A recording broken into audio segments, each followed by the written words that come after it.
അപ്പോ നല്ല മനസ്സൊന്ന് സുഖാക്കുക. എല്ലാ മനസ്സ് നല്ല തൃപ്തിയാണ്. പഴയ ഇന്നലെ മുതൽ പ്രശ്നങ്ങളൊക്കെ എനിക്ക് ഈ നറുക്കെടുത്ത മുതൽ മനസ്സ് തൃപ്തിയാണ്. എന്റെ വീടാണ് സാർ. എന്റെ പേര് വീട്ടിലാരൊക്കെയുണ്ട്? എന്റെ വീട്ടില് പാത്തുമ്മ, എന്റെ ഭാര്യ, മന്ത്രിന്റെ പേപ്പരി വീട്ടില് മന്ത്രി എല്ലാവർക്കും എല്ലാവരും കാണണമെന്നില്ല. കാരണം ഒരു എള്ളിന് പോലും കുറ്റം പറയാൻ പറ്റില്ല. ഈ സർക്കാർ ഇല്ലെങ്കിൽ ഞങ്ങൾ ഇല്ല. 7 സെന്റ് ഭൂമിയുണ്ട്. ഈ വീടുണ്ട്. ഈ വീടിനകത്തുള്ള എല്ലാ മെറ്റീരിയൽസിനും 7 വർഷം മുതൽ 20 വർഷം വരെ ആയിക്കോട്ടെ സാർ.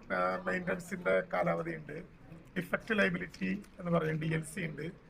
പുറത്ത് നല്ല സൗകര്യമുണ്ട്. നല്ല സൗകര്യം. മുകളില് 240 യൂണിറ്റ് വരെ വൈദ്യുതി ഒരു മാസം ഫ്രീ ആയിട്ട് കിട്ടും. അതിൽ കൂടുതൽ വന്നാലേ പ്രശ്നമുള്ളൂ.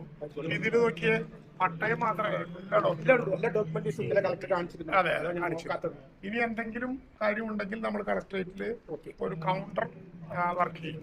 നിങ്ങൾക്ക് ഇനി കുറഞ്ഞ ദിവസങ്ങളിൽ എന്തെങ്കിലും ബന്ധപ്പെടാനുണ്ടെങ്കിൽ ഒരു കൗണ്ടർ ആയിക്കോട്ടെ സാർ. നിങ്ങൾ ഇനി ഇവിടെ കയറി താമസിക്കുക. ഇപ്പൊ CM പ്രഖ്യാപിച്ചല്ലോ, ഒക്കെ പുതിയ ഫർണിച്ചർ മതി. പഴയത് വേണ്ട. പഴയത് ആർക്കെങ്കിലും പാവങ്ങൾക്ക് കൊടുക്കാം. എന്നിട്ട് പുതിയ ഫർണിച്ചർ, എല്ലാം പുതിയ ഫർണിച്ചർ, പൂർണ്ണമായ പൈസ സർക്കാർ തരും. അപ്പൊ അതിന്ന് CM പ്രഖ്യാപിച്ചു. പട്ടയത്തിന്റെ അടയ്ക്കേണ്ട പണം എല്ലാ കറണ്ടിന്റെ ചെലവ് 3 മാസം ഗവൺമെന്റ് തരാന്ന് പറഞ്ഞത്. എല്ലാ ചെലവും ഈ ഭക്ഷണം, ഞങ്ങൾ ഇന്ന് കഴിക്കുന്ന ഭക്ഷണം വരെ ഗവൺമെന്റിന്റെ ഭക്ഷണം തരും. നിങ്ങൾ കയറി താമസിക്കുന്നവരെ വാടക മുടങ്ങില്ല. നിങ്ങൾ കയറി താമസിക്കുന്നവരെ 9,000 രൂപ കിട്ടുന്നത് മുടങ്ങില്ല. കയറി താമസിക്കുന്നവരെ നിങ്ങളുടെ ഫുഡ് കൂപ്പൺ മുടങ്ങില്ല. ഫുഡ് കൂപ്പൺ കുറച്ചും കൂടി കാലം പിന്നെ ആയിക്കോട്ടെ സാർ. നമുക്ക് നോക്കാം. സന്തോഷം. അപ്പോ നല്ല മനസ്സൊന്ന് സുഖാക്കുക. എല്ലാ മനസ്സ് നല്ല തൃപ്തിയാണ്. ഇന്നലെ മുതൽ എനിക്ക് ഈ നറുക്കെടുത്ത മുതൽ മനസ്സ് തൃപ്തിയാണ്. എന്താ പറയുക, എനിക്ക് വിചാരിച്ചെടുത്ത് എനിക്ക് വീട് കിട്ടി. സന്തോഷം ഇതായിരുന്നല്ലോ സാറേ, ഏറ്റവും വലിയ മെയിൻ അത് കിട്ടി. ഈ നറുക്കെടുപ്പ് വെച്ച ഏറ്റവും വലിയ തലയുള്ള ആള് നല്ല സത്യത്തിൽ ഈ ആളുകൾക്ക് നമ്മള് ഇപ്പൊ പല ആളുകളും നമ്മളോട് പറഞ്ഞു, നിങ്ങൾക്ക് വേണമെങ്കിൽ ഈ കിട്ടിയ ദുരിതാശ്വാസ നിധിയിലെ കാശ് എടുത്തിട്ട് കുറേശ്ശെ കാശ് ഇവർക്ക് വിതരണം ചെയ്തുകൂടെ?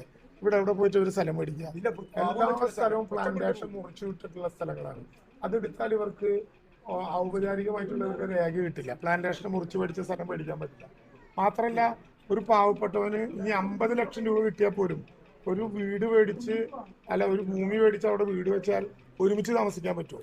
എല്ലാം ചുറ്റുവട്ടതായി, എല്ലാം പരിചയക്കാര്, എല്ലാം ഈ ഇതിനകത്ത് എല്ലാം ഉണ്ട്. ഇപ്പോൾ LP സ്കൂൾ വരികയാണ്, ഇപ്പോൾ ആശുപത്രി വരികയാണ്. ഇനി നമ്മുടെ ലിസ്റ്റിൽ കളിക്കളുണ്ട്, നമ്മുടെ ലിസ്റ്റിൽ ലൈബ്രറി ഉണ്ട്, ഓപ്പൺ ഓഡിറ്റോറിയം ഉണ്ട്, മാർക്കറ്റ് ഉണ്ട്. ഒരു വഴിക്കും വരെ പോകണ്ട. 11.5 കിലോമീറ്റർ റോഡുണ്ട്. അതായത് ഒരു ന്യായമായിരുന്നു. സത്യത്തിൽ ഓഗസ്റ്റ് 24-ാം തീയതി ഇവരെല്ലാം കൂടിയിട്ടൊരു നഗരം വേണമെന്ന് പറഞ്ഞപ്പോൾ അങ്ങനെ ഒരു മുന്നനുഭവം നമുക്കില്ല. ഒരു നഗരവും കേരളത്തിൽ എവിടെയും ദുരന്തബാധിതർക്ക് വേണ്ടി ഉണ്ടാക്കിയിട്ടില്ല. പിന്നെ മുഖ്യമന്ത്രി ഒരു ധൈര്യം പറഞ്ഞു, നമുക്ക് അങ്ങോട്ട് മുട്ടല്ലേ എന്ന്. അങ്ങോട്ട് മുട്ടി നോക്കി. ഇപ്പൊ പലരും പറയുന്നുണ്ട്, ഞങ്ങൾക്ക് ഭൂമി അനുവദിച്ച